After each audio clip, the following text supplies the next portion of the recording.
hirap. Kay? Mamula lang ako. Mamula sa 9 years old ako. Puro hirap na lang. Hindi ako yung ginawa.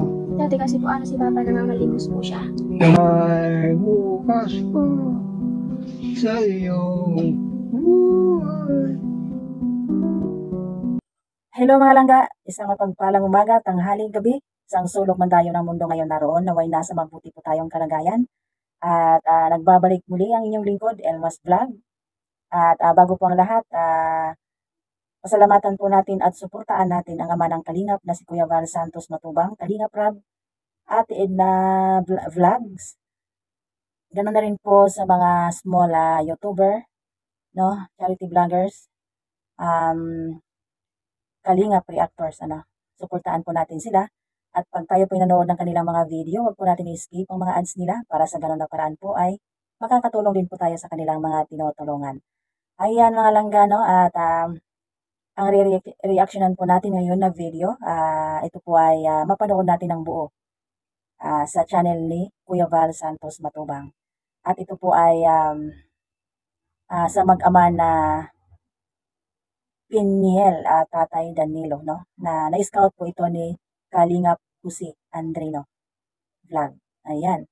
At ayun, napanood po natin yung part 1, tapos yung part 2 din sa video ni Kuya Val. Ayan. At napag-alaman po natin na ito pala si Piniel ay isang 18 years old pa lang at napakagandang bata po nito, si Piniel, ano? At napaka-mahinahon po magsalita, ano? At relax lang, kumbaga, no? Nakikita po natin yan sa vlog ni Kuya Val, ano? At napakabait na bata ito, no? At bali 3 po silang magkakapatid, ano? At yung dalawa naman ay nag-aasawa na, yung panganay at yung bunso na 16 years old pa lang ay nag-aasawa na, no? Napakabata pa po. At ito ay nagmamadali. Siguro nga po ay sa hirap ng buhay, no? Kaya naisipan na mag-asawa ng maaga. At mabuti nga po ito si Piniel na hindi po niya naisipan yung mag-asawa rin, no, ng maaga. Kasi kung nagkataon ay kawawa naman po talaga ang kanilang tatay na si Tatay Danilo, no? Si Tatay Danilo po ay may sakit na po ito at 80 years old na po si tatay, ano? At nahirapan na po itong maglakad at sabi nga ni Piniel ay may sakit ito sa baga. Ano? At ayan. At yun nga, binisitang muli nila Kuya Val at nagdala po sila ng groceries, no? Tsaka higa, home. At mga gamit sa bahay, no? Para may iba gamit din sila Piniel at Tatay Danilo. At yan, nakita naman po natin yung bahay nila na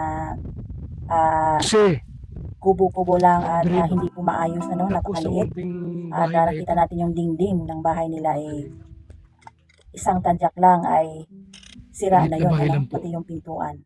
So mabuti nga doon sa lugar nila ay wala pong masasamang tao, no, na gumagawa ng ganyan, ano.